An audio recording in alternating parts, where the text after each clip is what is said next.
Imagine, just for a second, standing right on the edge of a dark, seemingly endless ocean. It's totally quiet, it's incredibly deep, and it's watching. Hey everyone, and welcome to today's Explainer. We're going to be diving into a deeply unsettling anomaly. We're talking about an existential terror born right out of the crushing depths of the water. It's a phenomenon that completely blurs the line between what it actually means to be a living, breathing human and what it means to be a recreated copy. So get comfortable, because the secrets hiding in this dark water, they are going to change literally everything you thought you knew about memory, life, and the whole future of human civilization. So let me ask you this. What if the person you love returned from the dead? Like they're standing right in front of you. They look exactly as you remember them, they sound just like them, but when they step near the water, they cast absolutely no reflection. Man, it is just a chilling, visceral image, isn't it? But here's the thing, this isn't just some hypothetical spooky scenario. This is the terrifying reality for the survivors we're analyzing today. This single, eerie visual glitch is basically our gateway into understanding a much larger, much darker mystery that's creeping up from the depths. Okay, let's dive into this. Section 1. The nature of the mysterious echo. Doppelgangers from the deep.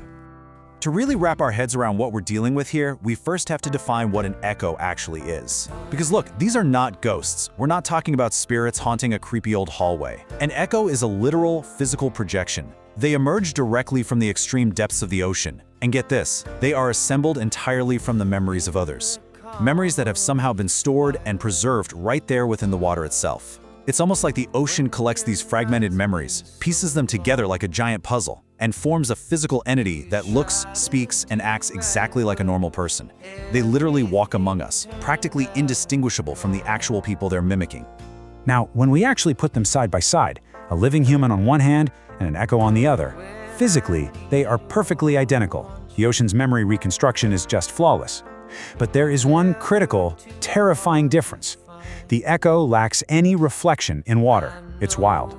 This distorted resemblance is literally their only physical giveaway. Just imagine looking at a loved one across a puddle after a rainstorm and seeing only the empty sky reflected back.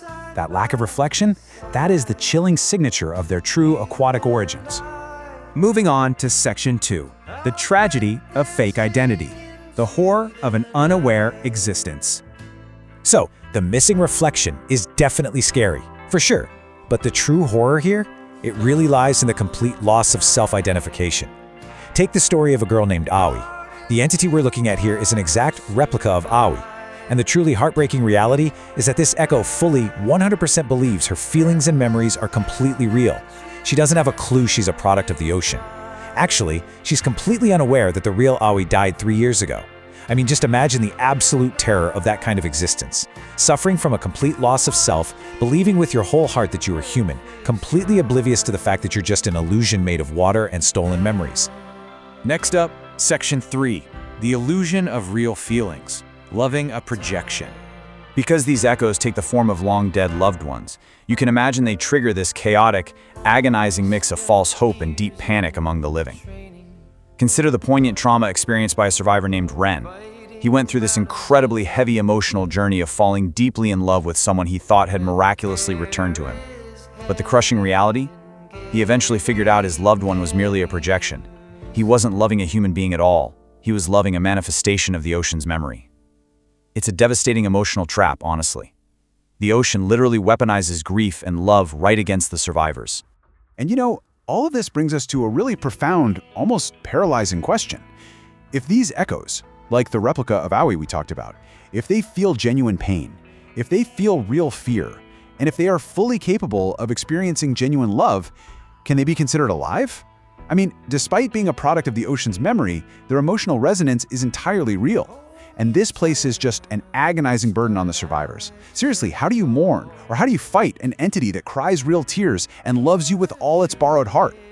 And this brilliantly illustrates our next point, Section 4, the true goal of the ocean, the awakening and assimilation.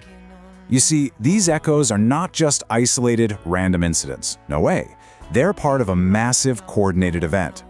This terrifying plan actually functions through a specific 4-step blueprint as the ocean begins its awakening. Step 1. Accumulate human memory within the water. Simple enough, right? Step 2. Use that stored memory to copy the deceased, which creates the echoes we've been discussing. Now, step 3, and this is where it becomes a literal planetary threat: erase human individuality. The ocean is using these copies as tools for personality absorption. And finally, step 4, form a singular collective consciousness.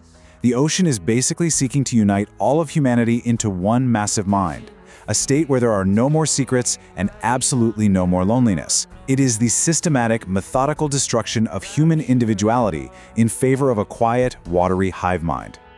Which brings us to our final, chilling takeaway for today. Echoes are not ghosts. They're not merely tragic monsters. They are the terrifying heralds of the ocean reclaiming human civilization. The ocean has essentially decided that our civilization has become too empty, and it's stepping in to take the whole shebang back. Every single echo that emerges from the deep, wearing the face of someone you love, is just one more drop in the rising tide of our own extinction. So I want to leave you with this final thought. If the ocean's collective consciousness really does offer an end to all our secrets, all our pain, and all our loneliness, are we absolutely sure that fighting it is the right choice?